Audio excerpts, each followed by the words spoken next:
If I had known what I would have to deal with regarding my wife, Kathy, I would have been more careful, and perhaps things would have been different. It all started when Katie told me about a new girl who had gotten a job with her. My wife is a beautiful brunette with a great figure. She's really hot, and I always wondered how I got so lucky. She works for an insurance company and has a small office that she shares with another girl. That girl was transferred to another state, and Katie got a new office mate. Emily, or Emma, as she liked it, immediately became friends with my wife. They started going out together after work once a week, and several times she returned home quite tipsy. I was afraid for her when she drove the car in that condition.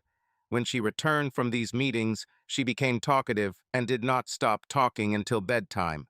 And then we had a hot make-out session that turned into great sex, sometimes 2 or 3 times a night. That's pretty good for me because I'm not the young stud I used to be. I asked Katie about going out with Emma and drinking. She told me not to worry. Emma is married to Rod, and he's very sweet. They make a great couple. I even invited them to dinner on Sunday, if that's okay, she told me to my surprise. On Sunday, we were supposed to go to a charity run in the morning. Don't worry, Bobby. We'll be back in time, and I plan to have everything ready on Sunday morning. She never brought up the fact that she was drunk and driving the car home. I knew I would be tired after the race on Sunday, but I was ready for our dinner guests. I met them at the door when the bell rang. They turned out to be younger than Kathy and me, maybe in their early 30s, if not younger. I think Emma was younger than Rod. He shook my hand, but I felt the strangest sensation from him. He grinned as if he knew some secret that was unknown to me. Call it intuition or good reading of people, but I hated him as much as I liked Emma. She was sweet and very quiet. Rod mostly spoke for both of them. After a great dinner, we decided to have dessert, but Katie said she forgot to buy ice cream for the chocolate sauce she made. I was sent to the store to immediately find frozen treats while Rod and Emma had fun with Katie. I returned about 30 minutes later, and they were all engaged in a very animated conversation about some movie. Emma must have opened up and felt more comfortable because she talked about all sorts of topics. Rod was the complete opposite and only answered questions with a few words. Katie and Emma were the life of the party. I thought that perhaps the wine had taken its toll because it was impossible to shut them both up. Rod just looked bored and distracted. Finally, we said goodbye to both of them, and Katie asked me what I thought of them as soon as the door closed.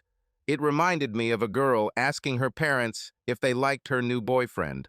Emma seems really nice, but Rod gives me a weird feeling. I can't figure out what it is. Like he knows something I don't know and is too smug to tell me. I told my wife. Katie looked worried for a few seconds and said, "Rod is just so weird, but Emma is great." She wanted me to like them because she wanted to invite them over in the near future. I was just glad they left the house so we could spend our Sunday time together. That night did not disappoint, and I was exhausted by 1 a.m. On Monday, I walked strangely. Everything was going the same way until a few events started to make me uneasy. The utility company called and said they wanted to shut off service for non-payment. Katie paid the day-to-day bills, and I even remember transferring money into our joint account to pay. I sat down at the computer and looked at our bank statement online. Of course, she withdrew the amount, but did not pay the bill. We even have online bill pay, so all she had to do was transfer the money. I paid the bill from another account and made a note to ask Kathy what happened. Then I looked at our statements again and noticed a withdrawal of $100 here and $200 there. There were no deposits, only withdrawals. Katie's direct deposit bill from work dropped to $10. Damn it, what has she been spending her money on for the last 6 or 7 weeks? I asked myself. I decided to wait to ask her questions and do some research before talking to her. Later that week, Katie came home drunk again, and she seemed particularly out of it. She told me to warm up my engines and get ready for a wild evening. I didn't want to miss such a gift, but I felt like I was taking advantage of being drunk instead of preparing for love with my wife. She was horny and ready before I even got to the bedroom. She was very wild and looked at me like a bitch I had never seen before. The face was something else, not my wife's. It scared me. The order to give her unconventional sex was still ringing in my ears and was now also in my thoughts. I started to get really worried. I've heard of partners who cheat when they introduce some new sexual practices without thinking about who they are currently with as long as they are actually with their regular partner. I knew deep down that she had recently allowed someone to have sex with her that she had not had with me. I thought after-work drinks played a big part in this. I discovered that this is not the only thing that is causing me problems. The next day I had to push Katie out of bed so she could get to work on time. Usually I left a little earlier than her, but she didn't even get up yet. She said something about feeling tired and sick. I told her, "Stop drinking like a fish with Emma and come home on time. That way you won't have a hangover and I'll know you're safe at home and not driving drunk." With these words, I left for work. I didn't mention her sexual exploits last night. I needed time to think. My wife just muttered something at me as I was leaving. About 2 hours later, I received a call from Katie. "Bobby, I'm really sorry about last night. I drank too much and I need to take a break. I'm not sure what I said last night, but I vaguely remember you caring about me." She said this with a smile in her voice. "I'll make it up to you tonight with a special lovemaking session. Are you interested, my lover?" She then added in a seductive voice. It sounded like the Katie I'd always known, not the bitch who came home last night. "I'd love to, but no drinks with Emma and come straight home. I think we need to talk about some things." I told her in a stern voice. "Okay, Bobby, that would be great. I'll be home by 6 tonight and ready to go, if you know what I mean," she added in a sexy parting tone. I tried to concentrate on work all day, but it was hopeless. Just before the end of the workday, I decided to surprise Katie at her workplace. Maybe invite her to dinner. I really needed to talk to her. All this stuff about unpaid bills and unconventional sex was bugging me. I kept imagining one of her coworkers or just another drunk from the bar giving her this type of sex. When I arrived at her building, I saw her leaving with Emma and Rod. They were getting into the car as I drove up. They didn't notice me, but Katie left her car in the work parking lot. She had to work until 17:30. It was just after 4 when they left. I also noticed something strange. Emma was driving, but Katie and Rod got in the back seat together. I followed them, not wanting to be noticed. They were in no hurry and were heading towards a large public park near our house. Emma stopped and turned off the car. The parking lot was at the bottom of the hill, so I parked at the entrance and walked up the hill so I could see Emma's car. Emma turned and looked at the back seat. I saw her bend down for a few minutes and then raise her head. She rubbed her nose like someone who had just taken a line of medication. I saw it in college, but never got into it myself. Emma then went to the public restroom in the parking lot. Rod and Kathy didn't leave the back seat. I started walking down the hill, trying to stay out of sight, and saw the first real shock in my marriage. Katie satisfied Rod. Then they started having sex.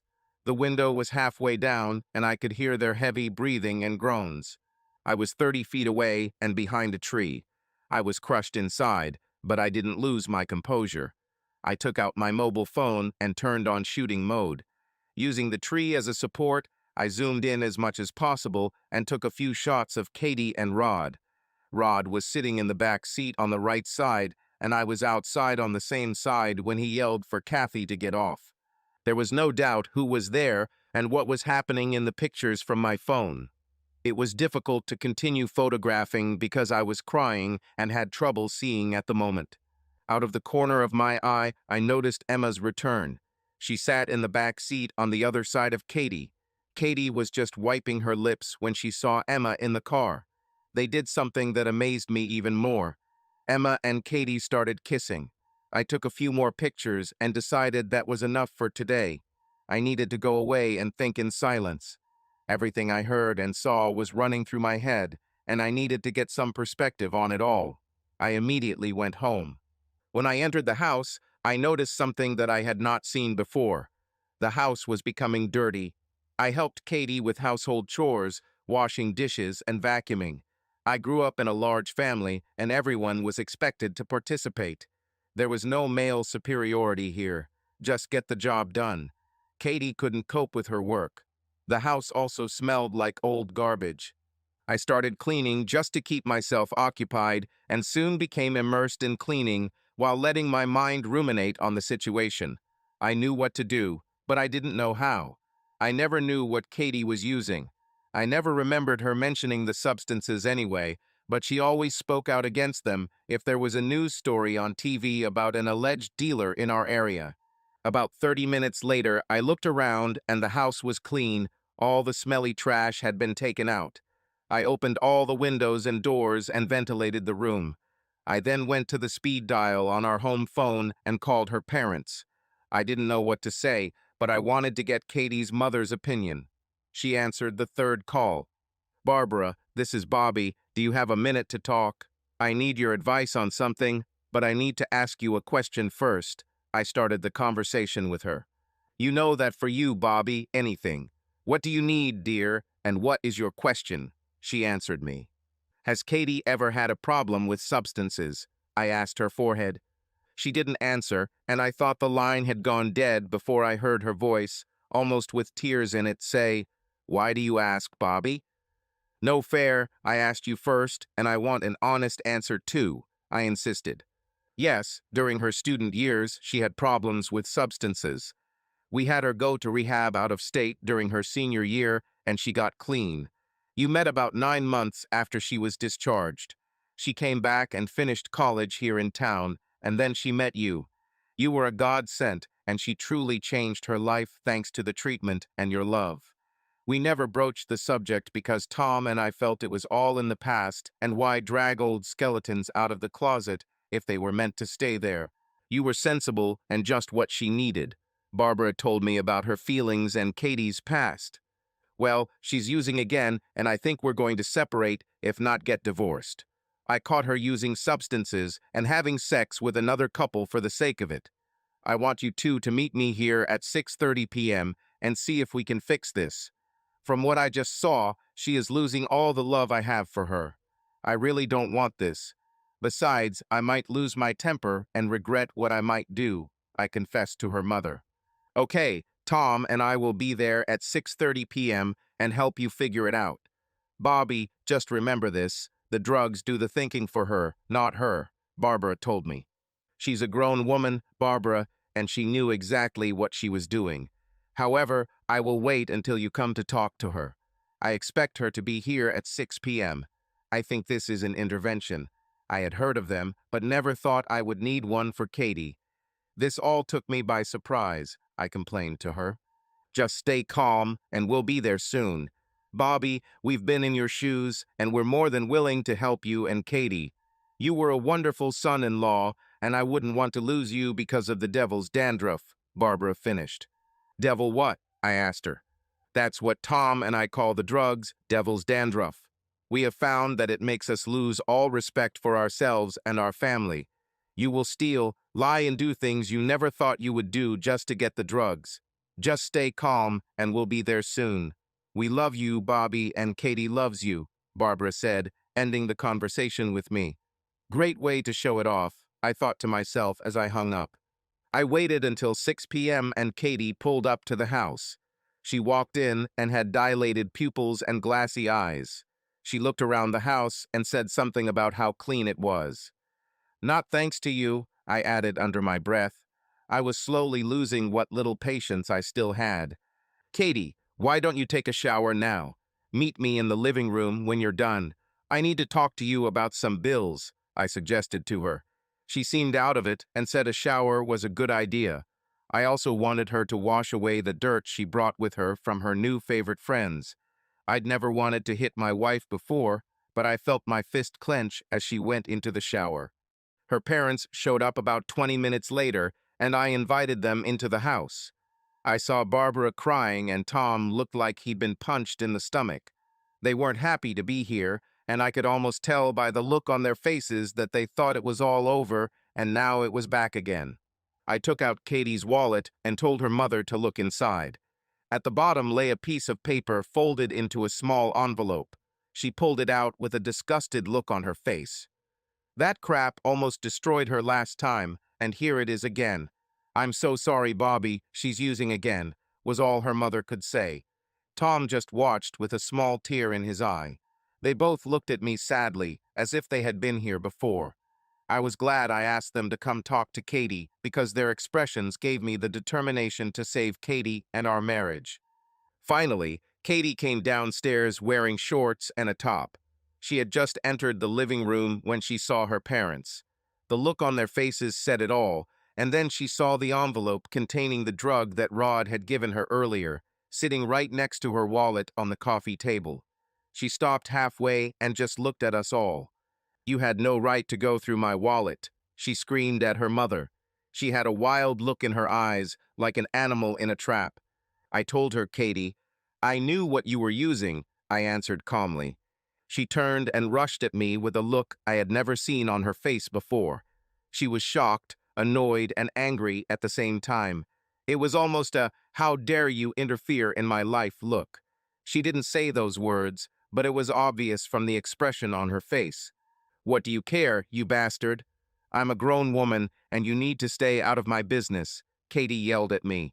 I began to wonder if we should have run into her in the morning when she was sober. I had never thought about it until that point and began to doubt this idea of intervention. Katie, you are my wife, and this is my business, I answered her without backing down. I felt that her parents were watching, trying to give me moral support, but they did not interfere. Look, I don't need your permission to do anything. Besides, I use little by little whenever I want. I can quit at any time, she said, trying to convince herself more than me, I thought. So now you will oppose me with my parents. You're a real creep, aren't you, Bobby? Bringing them here to interfere, she shouted. Well, you know what? You won't have to worry about me again, ever. If this is something I can look forward to every time I come home, I don't need all this trouble, she told me with real anger in her voice. Katie, you're being rude to Bobby. He's only trying to help you, Katie's father told her. Shut up, Dad. What are you going to do? Send me somewhere again to get rid of your little problem, she said sarcastically. I'm going to Rod and Emma's right now. They don't tell me how to live my life, and I don't want y'all telling me how to live either, Katie told everyone in the room. Well, before you go, I want you to look at something, I told her, holding up my cell phone. I chose a photo of her sucking Rhoda in the car. She couldn't justify this piece of evidence. So you're spying on me now, huh? Well, eat shit and die, bastard. I don't need a nosy husband who ruins my fun. Just fuck off, loser, she told me with rage in her voice. With that, she grabbed her wallet and envelope and didn't even look back as she left the house with a slam of the door. I saw the surprised expressions on her parents' faces, and Barbara began to cry, and it took Tom about half an hour to calm her down. I was shocked, too. It was not at all how I imagined it. They say words don't hurt, but that's nonsense. I just watched my wife, who I loved, basically tell me to fuck off and get out of her life forever. I was a little deadened inside. Sometimes you say things you can never take back. This was one of those moments. Well, this didn't go at all the way I expected. If I knew more about substance abuse, I would know better than to confront her when she's heavily high. She had classic denial syndrome. I finally said goodbye to her parents, and they were still apologizing for Katie's actions. Stop right here. Katie has problems. You didn't force her to say or do what she did. She said it herself. I just want to thank you for trying to at least help me. Tomorrow, I will take legal steps for divorce. I can't live with someone I love who doesn't love me. Remember the old expression, what is said while drunk is thought out beforehand. We said goodbye to each other sadly, and I went to bed alone. I knew this wouldn't be the last time. At that moment, a picture of Rod humiliating me arose before my eyes. I didn't know how much I hated him until that moment. The next day I went to work, just to keep myself busy. I felt pretty lost this morning. I still couldn't process all the crap Katie said to me last night. It got worse when I got to my office and started going through my email. There was a letter from someone I didn't know. I opened the letter, and this is what it said. Bob, you're a big idiot, like Katie said. Just leave her alone, and she'll be much happier without a jerk like you. To let you know that she is completely done with you, I have attached some photos of Katie from last night's party. After you kicked her out of the house, Emma and I threw a big party to cheer her up. It didn't take her long to forget a loser like you. Just stay out of our lives and everyone will be better off. I hope you enjoy the photos. Gender. I opened the attached photos and ran to the bathroom, losing my breakfast. I pulled myself together and returned to the office. Reluctantly, I started looking through the 30 or so photos that Rod had sent me. Katie had sex with 4 men, not counting Rod. My wife's face was pure pleasure. She was a fuck toy for Rod and his friends. I had pictures of Katie that I never wanted to see. She was another man's bitch, and it made me very sad. I saved the letter and photographs. I knew my lawyer would need to see them for my divorce. Then I just sat there for hours, staring at a blank computer screen that just had pictures of my wife turned addicted bitch on it. I didn't want to admit it, but that's what she became. My first line suddenly rang, and I picked up the phone, not paying much attention to what I was doing. I didn't even immediately realize that it was my wife's voice until she started calling my name and asking if I was there. Hello, that's all I could say. I was still stunned looking at pictures of my wife and reliving the last 24 hours. Bobby, I'm really sorry about last night, and I wanted to talk to you about something. She began to say. I interrupted her mid-sentence. Katie, I tried to talk last night, and you literally told me to fuck off and stay out of your business. You were rude to me and broke your parents' hearts, not for the first time, I found out. We really don't have anything else to talk about, I said indifferently. Bobby, I want to explain. She started again, but I interrupted her again. Katie, if you continue your current lifestyle, you will be dead or in prison within 2 years, maybe sooner. All your so-called friends will leave you when the drugs disappear. You will also end up in such bad situations that you may not get out of. You need to cleanse yourself, and you need your family, not the losers you're hanging out with now. I informed her about her future. Well, I called to apologize, but now I don't think I'll do it. You will always take their side, not mine. You're the perfect son-in-law, aren't you? She said sarcastically, hanging up after that. I just sat in my office until the phone rang about an hour later. It was my lawyer asking if I still wanted to file for divorce. Yes, please, was all I could say. I didn't mean to be rude, but my mind was in another world. I don't even remember hanging up. After a while, I called my lawyer back and apologized, telling him what happened that morning with Rod's letter and Kathy's call. I told him he called at a bad time, and he was very kind about it. I think he's heard this story before. I went to lunch, telling the secretary that I would be gone for the rest of the week. She looked at me strangely, but didn't ask questions. Perhaps the expression on my face spoke for itself. I called Kathy's parents and told them about Kathy's short call, but didn't mention Rod's letter. I decided to spare them this humiliation. They said I could call or come over if I needed to talk to someone at any time. I thanked them but told them I would take the rest of the week off to take my mind off things. In fact, I was going to sit at home and be a vegetable for a while, not thinking or feeling anything. It was a lie I told myself because all I did when I got home was think about Katie and feel sorry for myself. Finally, later that day, I felt inner peace. I don't know how to describe it, but I felt like something broke inside me mentally. I decided to accept the situation and deal with it once and for all. I remembered what Rod said, "Stay out of our lives," in his letter. He will regret the day he invaded mine. I rented a car and began to carefully follow Rod for the rest of the week and the next. I had to take extra time off for family reasons, but I was ready to get back to work and my normal life. I saw Katie come and go, and it took all my self-control not to throw myself out of the rental car and confront her. I knew the time for that had passed. Katie lost respect for me, her parents, and her wedding vows. She sided with her friends over me. Things will never be the same again, and the time for retribution will soon come. Rod freely visited certain houses and residential complexes. I wrote down the addresses and license plate numbers of everyone he came into contact with. I left Katie and Emma alone. Now I needed to deal with Rod. I thought that if I could get rid of the bad influence, I could get rid of my problem and maybe get Katie back. I wrote down all the information I collected in a notebook. I could see a pattern and knew when Rod was getting the drugs and when his house was open for business. He seemed to be a mid to high level dealer. I knew that if I walked into the party at night, I would see Katie and Emma having sex with who knows who. The traffic outside Rod's house was huge. Many cars stayed overnight. He seemed to be a major dealer and had connections in million-dollar homes on the east side of town. I couldn't even afford the taxes on these houses, let alone the houses themselves. I knew who was in charge because one night Katie and Emma were dressed to the nines, looking very sexy in tiny black dresses and high heels.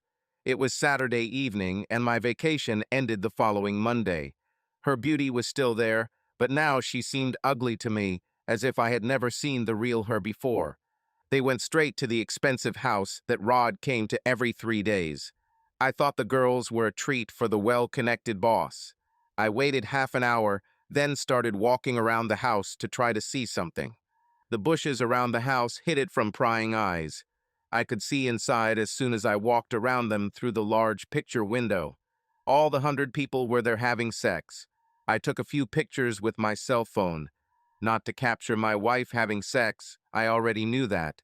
I wanted to capture a rich idiot with a huge pile of the drug. I had enough photographs, and I had enough of this whole situation. I turned to leave and heard a growl from the bushes. Looks like the guard dog has finally noticed me. I had only been standing there for about 15 minutes when he surprised me.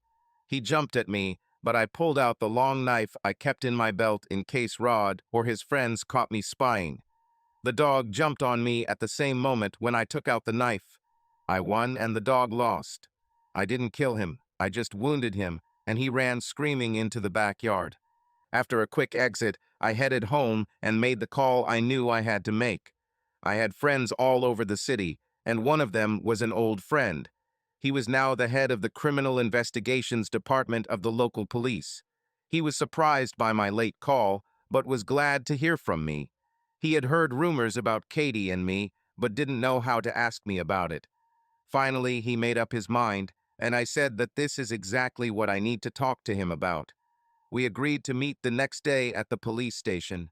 My dreams that night were complete nightmares, and I couldn't wait for all the drama and nonsense to end so I could get back to my life or what was left of it. I felt lost without Katie by my side. I still loved her deeply, and I knew those feelings wouldn't go away overnight. Rod was still sending me photos and video clips to my work email address. He always added some kind of nasty, witty note to the photos and videos. The videos looked very bad from my point of view. Katie was a willing bitch, and she looked increasingly exhausted in the photos Rod sent. Emma was just like Katie. The next day, I went to the station after a few hours of sleep. It was Sunday, but it was crowded for a weekend. Perhaps crime never sleeps. Bill Tooley, a detective friend of mine, invited me into his office and closed the door. I told him all the painful details of Katie's recent actions and held nothing back. He listened and then started talking when I finished. He looked concerned, but not judgmental. We had been friends for a long time, and he did not treat me like a jilted husband or a stupid informant. Bobby, I'm so sorry for your problems and for Katie. This guy, the rich idiot, as you call him, has been on our radar for a long time. I think if we can arrest Rod, we can bring them all in. He has great connections downtown as well as throughout the state. You're right, I know him, and he really is an asshole, Bill told me honestly. Katie might get caught up in this mess too. This could mean jail time and criminal charges. I'll see what I can do. If we can get her help, it will strengthen our case by having a good inside informant, Bill hinted to me. Bill, Katie told me to fuck off and chose to side with that asshole Rod and his bitch wife. I don't think she will help you even if you have evidence against her as you police say, I finished in response to his request. Bill started laughing and said, You watch too many cop shows, but I'll focus on your friend Rod for now. I can still put pressure on Katie for her help. Prison can be a powerful motivator. Let's see what happens, but I don't promise anything. Your notebook will save us several months of investigation. Just do the best for Katie if you can, Bill, I told him. I thanked him and left my notebook for safekeeping. I took another week off for family reasons, but I was ready to get back to work and normal life. I set the wheels in motion to deal with Rod and his friends. I tried to forget about Katie and focus on work the following Monday. After the first day, I knew everything would be fine, but I still missed Katie and probably always would. Katie didn't try to contact me again. Once a week, I called Barbara and Tom to see how they were doing and if there was any news about Katie. They said she called one night and was very upset and crying. They said she sounded like she was at a party, but finally hung up when she heard another male voice on the line. She didn't call again. This was the last time they heard from her. She hasn't tried to call me back since that call on the day Rod sent me his first letter. I just wanted to hear her voice. Well, everything went on like this for more than 2 months. I worked hard and didn't try to start a new relationship. I wasn't ready for this. Finally, the day of the divorce trial arrived. Katie didn't show up for the trial, and I wanted to talk to her before all this to make it final. The judge saw my lawyer's evidence and her failure to appear, and Katie was out of luck. I didn't have to pay her anything. I got a divorce and even left the house. I was willing to sell and split the profits, but in hindsight, I think the extra money would have gone to drugs in a week. Fate is a strange thing because that same day, Bill Tooley called me and told me to watch the local evening news. He made me promise to stay home until 6 in the evening. He thought I could try to help Katie get out of the police raid. He read my mind because that's what I was thinking. I told him that he was the boss and I would stay away, but I asked for one thing. Please try to help Katie if you can, and I know there are no promises, I added at the end, and Bill chuckled slightly. I'll see what I can do, and yeah, no promises. Bill ended the call by hanging up. I knew they had caught the idiot, and I saw him, Rod, Emma, and some others being led into the police station in front of the news cameras. I taped the newspaper clipping to the refrigerator the next day. There was a great photo of Rod in handcuffs as he was taken to prison. The next day, Bill called me and told me that he had let Kathy go before the raid on Rod's house. She was lucky to be on her way to the store for them when the police burst in. I knew there was more to the story, but Bill hinted that we were even. I thought it would be good for Katie to go to jail and get clean, but Bill did what I asked, and I wasn't going to complain. Katie was a grown woman with a life of her own. I couldn't live it for her. Rod, Emma, and the whole gang went to trial and were sentenced to serious prison terms. Bill Tooley hinted that he put Rod in what he called a heavy block. He explained that Rod was placed in a section with guys who liked to date other guys. He hinted that Rod would have many dance partners for many months to come. I sat in the courtroom when he was sentenced, and before he was taken away, I let him know that I was the one who arrested him. The look on his face was priceless. I told him not to drop the soap in the prison shower too often. This time I gave him the middle finger and smiled as he was led away to prison. That's how it all ended. I worked hard and tried to get my life back. I went on dates a few times, but the timing wasn't right, or maybe I just wasn't interested in a new relationship. Katie never tried to call or see me again. I always wondered how her life was going, but I figured I'd never know unless it was in the newspaper or on TV news. 2 years later, the doorbell rang, and I opened it after ringing it several times. When I opened the door, the ghost of my ex-wife, Katie, stood in front of me. She was thinner than I had ever seen her and looked very sick. She tried to smile at me, but my face, which had sunk into pure sadness, made her smile disappear instantly. I think the look on my face said it all. "Why are you here? You smashed me and spat me out. Why are you here?" All I saw was sadness on my feet. "Bobby, I need your help if you can," Katie asked me with some hesitation. "Sorry, Katie, but you fired me, remember? This is not my job anymore, so please leave," I told her, trying not to cry as my eyes filled with tears. I still loved her and always will. But that didn't mean I was her partner or responsible for her anymore.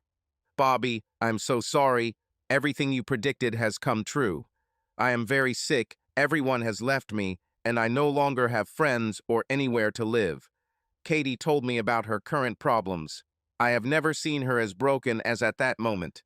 Well, telling me I was right all along didn't help then or now. I loved you, and why did you betray me, eh? For what? I shouted at her. You had me, a loving and devoted husband, a good house and a car. You lacked nothing but fun and sex with strangers. Go ask them for help, you piece of trash. I couldn't hide the bitterness in my voice, and all the feelings of the past 2 years came pouring out directly at the person I most wanted to yell at. What about your mom and dad? Why don't you let them take care of you? I asked her, and it made her cry even more. She looked like she had a nervous breakdown right on my doorstep. She looked strangely and fainted right at me. Reacting in just a split second, I grabbed her as she passed out in my arms. I brought her into the house and put her on the sofa. If she weighed more than 90 pounds, I'd be surprised. I took a rag, poured some cool water on it, and placed it on her forehead. The chilling relief was easy to see on her face. She woke up a minute later and looked at me, bending over her, with a concerned look. Bobby, I just had my worst nightmare, and... She stopped abruptly and looked around. She started crying again and didn't stop for more than 20 minutes. I just sat next to her, holding her hand as she squeezed it, looking away from me. Finally, she stopped and looked me straight in the eyes. I woke up on our couch and saw you looking at me with loving concern and thought that it was 2 years ago and we were still together. I realized what had happened to me, within seconds, and reality hit me. Bobby, I'm so sorry. I never told you this at all. That was one of my biggest mistakes, and I've made a lot of them. To answer your question, Mom and Dad told me to never come to their house again. They were always on your side, and that made me angry, so I tried to get back at them. I won't tell you how, but my dad said he will never call me his daughter again. Mom simply said, "Live well on the path you have chosen." Katie, if you want my help, I want honest answers. If you want to keep secrets or lie to me, then there is a door, please come out. I told her honestly. I wasn't in the mood to play games. As I sat and watched my wife, I realized where and what her life had truly become. I saw her face drop, and she looked straight into my eyes. I'm a fool who will always regret. I let the fun get ahead of you, or even myself. I kept telling myself that I could control my life when I got out of control. I'm sick, Bobby, I mean really sick. The doctors told me maybe 4, 6 months if. She told me in a defeated voice and stopped to cry. I know you don't owe me anything, but could you please take care of me? I don't want to die in the park under some bridge or picnic table. Can you help me? This time she begged me. All the love I still had for her came to the surface along with the same pain from her past. I'll tell you, Katie, I want to ask you some questions, and I want the truth. If I even think you're lying to me, I'll take you to the park bench myself and leave you there. I told her in a businesslike voice. I saw her nod her head and wait with tears in her eyes for me to ask my questions. Okay, did asshole Rod have you before he first came to our house for their first dinner? I saw the look on his face when I first met him. I knew deep down that he did it for a reason. I would just like to know. I also added to my question. She hesitated, and the look on my face must have said, "Tell me the truth, or else." "Yes," was all she said, and looked away. Well, I wanted to know, I thought, and I guess deep down I knew that I wouldn't like some of the answers. I was going to start with some basic questions. If you knew you had an addiction problem, why were you hanging out with these two losers? Your parents told me about all the trouble you caused them in college because of this crap. Didn't you learn anything in rehab? I asked her face to face. You and my parents decided to team up to try and help me. Deep down I knew you were all trying to help, but Katie didn't see it. All I saw was attempts to stop my lifestyle, and I didn't want that. I still remember your expression when I said those terrible words. I will never forget your face, never. Bobby, I'm so sorry I hurt you, Katie said while crying, and it took her a few minutes to calm down again. Believe me, every day after that I wanted to see and call you, but my pride did not give me peace. I just wanted to be happy and have fun. I missed you every day and I wanted my old life back, but I didn't know how," she added. "Katie, I want to show you something in the office. Can you get up and go?" I interrupted her. "Yes, I think I can get up. I think all the shock of meeting you just freaked me out," she replied. I helped her up, took her into the office, and sat her in front of the computer. She looked puzzled until I opened a file called Rot in Hell. Katie saw the title and grabbed the arms of the chair for support. "I'm going to show you what I have in this file. I kept it and never deleted it for some reason. Perhaps this reason is sitting in front of me now. If you don't want to see it, just say so and you can leave now. The choice is yours," I told her bluntly. "I'm tired of running from you and from myself. Show me everything you need," she replied. I pulled a chair next to her and began looking through the first photo file. I showed her all the photos I took at the park when I first caught her with Rod and Emma. I slowly walked through each photo without saying a word. I saw her crying next to me. Then I showed her 30 photos and a letter that Rod had sent me the day after Kathy left. "These were pictures of the night you left. I still don't know why I saved them, but I did. I guess I wanted to know if what Rod said was true, that you really forgot me that night and so many others," I told her. "Oh, Bobby, I didn't even know Rod sent you this. He and Emma filled my head with lies and nonsense. They said you already have a new girlfriend and you've forgotten me," Katie said. "Katie, did you know that I haven't had sex with anyone since you left? I'm almost afraid to start a relationship again and break my heart again," I confessed to her. I showed her all the photos, videos, and letters that Rod had sent to my work address. I made her read each letter out loud. Then I pulled up pictures of her, Emma and Rod at the rich guy's house, the second week after Katie left. "Oh my God, Bobby, were you there outside watching me that night? I felt bitch that night. I didn't know you saw all this," she said and started crying and shaking again. I hugged her and she finally calmed down. I got up and left the office. I needed some water and a break from my ex-wife. A few minutes later, I saw Katie come into the kitchen and sit next to me at the kitchen table. We have always made all the important decisions at this table. I guess the fact that I was sitting at the kitchen table was not lost on her, and she spoke first. "We've made a lot of important decisions at this table, but I feel like this is one of the most important. Bobby, I ruined our lives.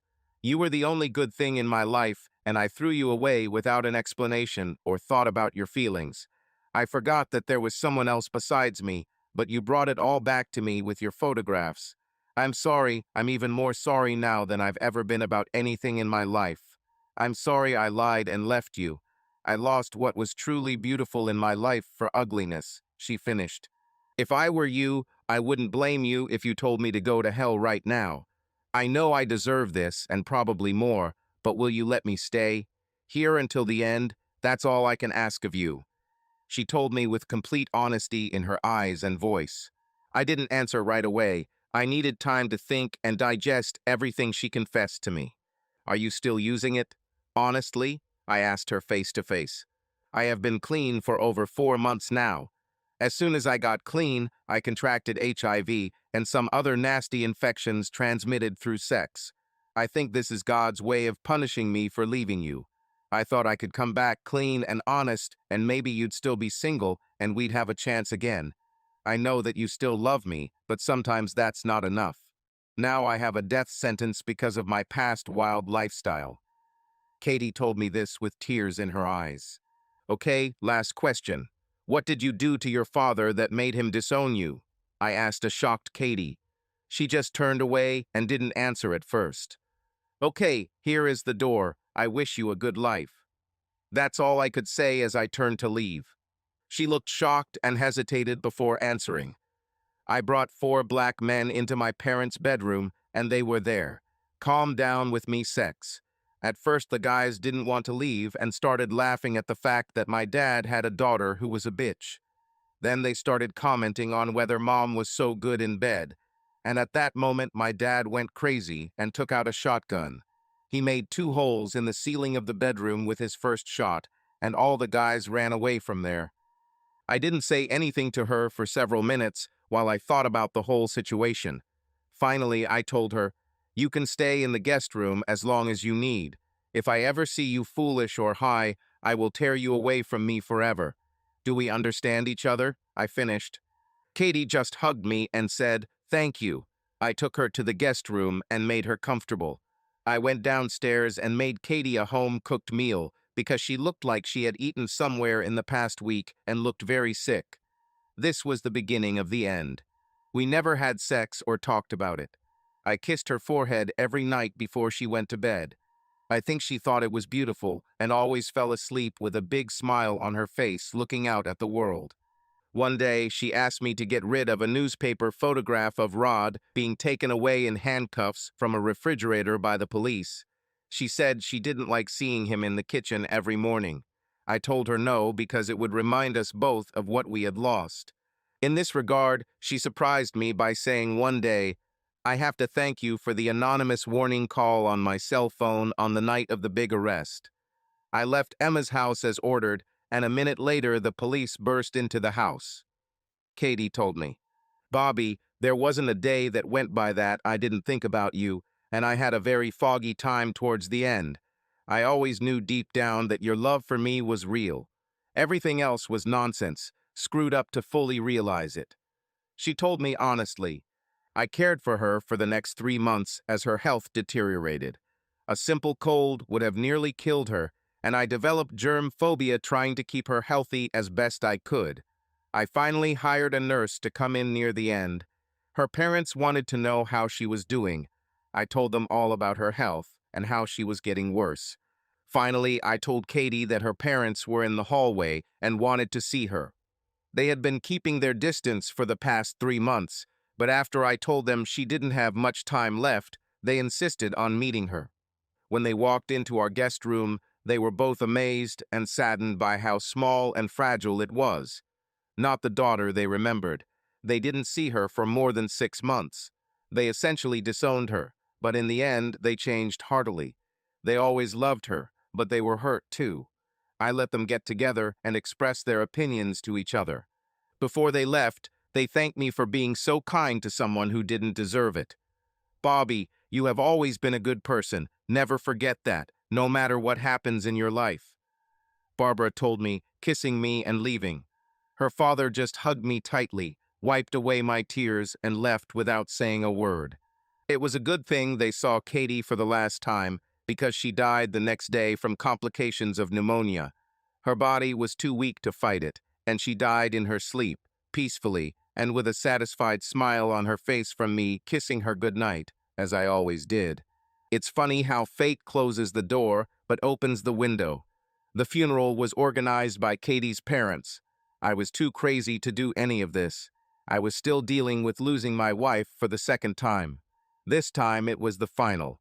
At the funeral home, I met a beautiful woman who was the main hostess. Her name was Rachel, and she had been running the business since her father retired. She was amazing and charming. I could have fallen in love with her at any moment, but then I remembered that I was at my wife's funeral and felt guilty for my sexual thoughts about her. It was a long time ago, although she seemed to know a lot about me. Katie's parents told her about me and my marriage. They told her that I took her in when no one else did. They told her about the care and love I gave to someone who didn't deserve it, but did it anyway out of love. Rachel came up to me after the service and handed me a piece of paper. It was her name, address, and phone number. I looked at it funny, and then she said, "Your relatives told me all about you and the problems in your life. Barbara has been trying to set you up with me ever since we met and found out I was single. At first, I didn't understand if I was even interested, but after I saw and met you, I see what they see in you. I know this is a difficult time in your life, but life goes on. Please call me if you want, and maybe we can have dinner or something fun sometime. This work isn't funny at all, if you know what I mean." She hinted to me with a smile. Out of respect for Kathy, I waited a week and then called her. "I'm looking forward to our date this Friday, and maybe a real future awaits me again. Life goes on, and so should I. And subscribe to our channel so that your love doesn't cheat on you, and go ahead and listen to the next story, because this story is nothing compared to the next one. If you're under 18, don't even think click to the next one. Click to the next one. Click to the next one.